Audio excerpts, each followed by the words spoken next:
You are looking at Julian's pronunciation guide, where we look at how to pronounce better some of the most mispronounced words in the world, like this other curious word. But how do you say what you're looking for today?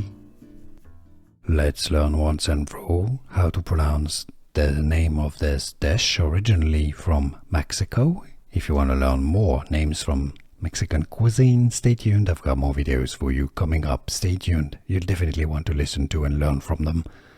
Taquitos is how it's usually pronounced. The Spanish pronunciation. Taqui, Q-U-I, is pronounced like K and I. Taquitos. It would be one taquito, several taquitos, as in chicken taquitos, for example. In English, it's usually pronounced as taquitos. Here are more videos on how to pronounce more confusing words and names too many mispronounced. Like this video if you found it useful. I appreciate your support. I'll see you soon and thanks for watching.